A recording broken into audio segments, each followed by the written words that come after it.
Summary of The Fellowship of the Ring by J.R.R. Tolkien. The Fellowship of the Ring is the first of 3 books in The Lord of the Rings, an epic story by J.R.R. Tolkien. The prologue sets the scene by talking about the habits and customs of hobbits, who are small, friendly, and live in the countryside. They become surprising key players in the fate of the One Ring, which is a weapon that belongs to the Dark Lord Sauron and will give him complete control over the free peoples of Middle-earth.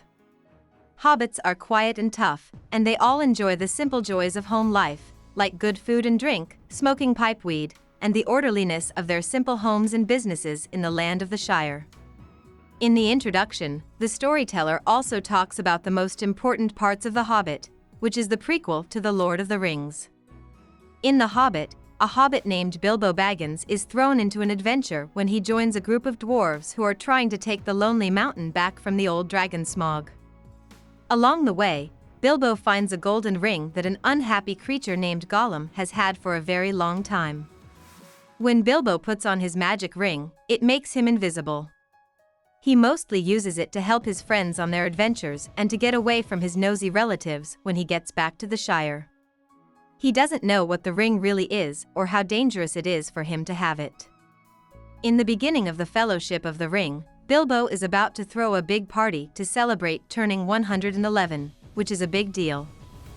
Frodo, who is his favorite nephew and chosen heir, turns 33 on the same day as the party.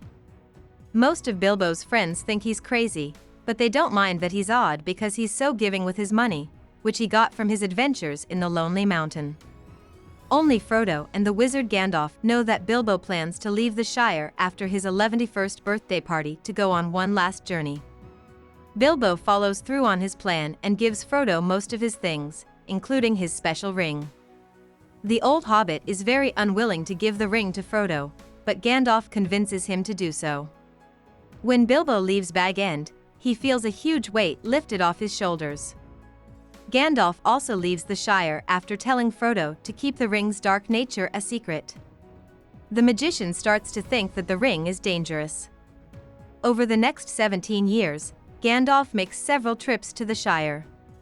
On his last trip, he tells Frodo that Bilbo's magic ring is actually the One Ring, which was made by Sauron to control all life in Middle-earth. The Dark Lord has come back, which is scary, and he is looking for his ring in the Shire. Gandalf tells Frodo that he is in great danger and must leave his home. He suggests that Frodo go to Rivendell, which is a safe place for elves and is hidden west of the Misty Mountains. In the meantime, Gandalf will go away to talk to his powerful friends about the ring. Frodo is sad to leave his home, even though he has always wanted to go on adventures. He is happy that his close friends Sam, Merry, and Pippin join him on the trip to Rivendell. The 4 hobbits manage to get away from the scary Black Riders who are following them out of the Shire. Frodo is very worried that Gandalf has not come back to join him as promised. The hobbits have to leave the Shire because they are afraid of the Black Riders. They do this by going through the Old Forest, where they hope to lose their attackers and head northeast. But Old Man Willow, an evil and magical tree, gets them off track and starts to choke them and trap them in its trunk. In a state of complete fear, they are saved by Tom Bombadil, a mysterious and funny being who is in charge of the Old Forest. Bombadil and his wife, Goldberry, let the hobbits stay at their house for 2 nights. After that, the hobbits are physically and spiritually refreshed. Their hosts show them the way out of the Old Forest, but when a Barrow-wight attacks them, Bombadil has to save his 4 charges again. He sends them on their way again after giving them old knives from the Barrow-wight's wealth hoard that he found after killing it. When they get to Bree, a town where both humans and hobbits live, the hobbits head to the Prancing Pony Inn. When Frodo accidentally slips on the ring and disappears in front of people drinking at the inn, he gets unwanted attention. When he takes the ring off his finger, a suspicious stranger named Strider comes up to him. Earlier, the host Bar Lyman Butterbur had told him to stay away from the unknown ranger, which is what people like Strider are called. Strider says that he knows about Frodo and that he has the ring. He also says that he is a friend of Gandalf's and is willing to help the hobbits. The hobbits don't start to trust Strider until Butterbur remembers to give Frodo a letter that Gandalf left with him. Strider is worried about Gandalf being gone, just like the hobbits. Merry sees a black rider while out for a walk. When she gets back, they set up fakes in their rooms.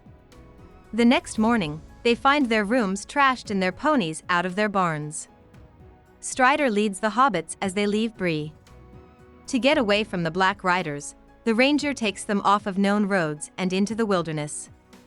They go to Weathertop, a mountain with the remains of an old lookout, and Strider tells them stories to keep them from worrying about danger. For black riders attack the group while they are camping at Weathertop. Strider fights them off with burning torches, but Frodo is stabbed by a magical weapon. The group moves quickly toward Rivendell in the hopes that they can get Frodo to Lord of Rivendell and powerful Dr. Elrond in time to save him. The elf lord Glorfindel helps them do this when he finds them on the way. Frodo wakes up from a terrible sleep to find that Elrond has healed him and he is safe in Rivendell. Bilbo is also living in the Elf Haven, which surprised Frodo. Over the next few days, Bilbo and his nephew have a lot of fun getting to know each other again. The only problem is that Bilbo wants to hold the ring again. Frodo says no, and Bilbo finally understands that the ring is evil and makes the person who wears it do bad things. The rest of Frodo's group also likes how the elves treat them, and they are very happy to see Gandalf again. The four hobbits find out in Rivendell that their friend Strider is actually from a royal family. His real name is Aragorn, and he is the natural heir to the thrones of Gondor and Arnor. A lot of other people from different places have recently made their way to Rivendell. The Lord of Rivendell calls together the Council of Elrond. At this meeting, visitors talk about the scary changes happening all over Middle-earth because Sauron is getting stronger. Gloin, one of the 13 dwarfs who went with Bilbo to the Lonely Mountain, Legolas, an elf prince from Mirkwood, Boromir, a man from Gondor, Bilbo, Frodo, Elrond, and Gandalf are all among the people who speak. Gandalf tells Frodo that he was late to meet up with him on the way to Rivendell because Saruman the White betrayed him in order to get the ring. The last thing the council has to do is decide what to do with the ring. After deciding that the only way to destroy the ring and stop Sauron's power was to throw it into the fires of Mount Doom in Sauron's capital of Mordor, they went on a quest to do just that. Frodo offers to be the ring-bearer in a humble but brave way. The Lord of Rivendell decides that Sauron's 9 Black Riders will be met by 9 walkers who represent the free peoples of Middle-earth. The Company of the Ring is made up of Frodo, Sam, Gandalf, Aragorn, Boromir, Gimli, son of Gloin, Legolas, Merry, and Pippin. They are also known as the Fellowship. Even though they didn't trust each other at first, Gimli and Legolas will become close friends, and the 4 hobbits' continued loyalty to each other is also important. The Fellowship leaves Rivendell and heads south toward Mordor. When they try to cross the Misty Mountains, heavy snow and falling rocks stop them, so they take the dangerous road through the mines of Moria that goes under the mountains. They find the tomb of Gimli and Gandalf's friend Balin in Moria, an old dwarf country that has been abandoned. Balin had not been seen or heard from in years after he led a group of dwarfs to Moria to get back their old home. The Company of the Ring then hears loud drums coming from the deep of the mines. Orcs and a powerful elemental demon called a Balrog attack them. The Fellowship runs away, but their enemies are close behind. On the narrow bridge of Khazad-dûm, Gandalf stands up to the Balrog. Wizard and demon fall into an abyss after a great fight. The Fellowship is very sad to lose Gandalf, but Aragorn leads them out of the mines and quickly to the safety of Lothlorien, an elf forest. Here, they meet Celeborn and Galadriel, the old lord and lady of Lorien. They offer the Fellowship a place to rest and gifts to help them on their trip. Everyone in the group thinks that Galadriel tries their minds in some way, giving them a choice between going into danger or taking a different road that they want very much. They all decide to stay with the one who has the ring. In her special glass, the Lady of Lorien also shows Frodo and Sam scenes from the present and the future. Frodo gives Galadriel the ring because he is impressed by how powerful she is, but she is smart enough to turn down the desire that would lead her to become evil. The Fellowship leaves Lothlorien by boats on the great river Anduin, and Boromir's thoughts about the ring keep coming up more and more. Aragorn and Frodo are aware that the sneaky Gollum is following them. When the Fellowship gets to a lake before the powerful Falls of Rhoros, they get off their boats to talk about what to do next. They have to decide whether to go straight east to Mordor or to go west to the safe city of Minas Tirith in Gondor. Boromir wants them to go to Gondor and use the power of the ring to fight directly against Sauron's troops, as he did at the Council of Elrond. The rest of the company knows that the altered ring can't be used for good, but they don't know what to do next. They let the one who has the ring decide what to do next. While Frodo is alone to think, Boromir comes up to him and, in a moment of madness, tries to forcefully take the ring from him.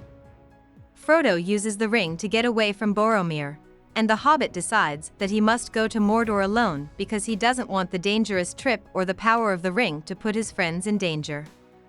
He leaves without telling anyone, but Sam figures out what he's up to and goes with him. Even though the Fellowship of the Ring is no longer together, the quest still goes on as two hobbits make their own way to Mordor. About the author. J.R.R. Tolkien is a well-known author, professor, and philologist from all over the world. He is best known for his books The Hobbit and The Lord of the Rings. John Ronald Reuel Tolkien was born in Bloemfontein, South Africa, on January 3, 1892. After his British banker father died of rheumatic fever in 1896, Tolkien's mother took him and his younger brother Hilary back to their home in the West Midlands of England. She taught her sons at home. Tolkien was a good student who liked languages and gardening the most. Tolkien went to Exeter College and studied English literature. During World War I, he served in the army at the Battle of the Somme. In 1916, he married Edith Bratt, and the two of them had 4 children. Tolkien died on September 2, 1973, at the age of 81. During his time as a professor at the University of Leeds and the University of Oxford, he wrote a lot of fantasy and academic works. Fans still love his many books about the fictional land of Middle-earth, and The Hobbit and The Lord of the Rings have been turned into award-winning Hollywood movies. Hope we summarized it fully and you liked it. Please hit the like button and subscribe to our channel so that we are motivated to create more videos.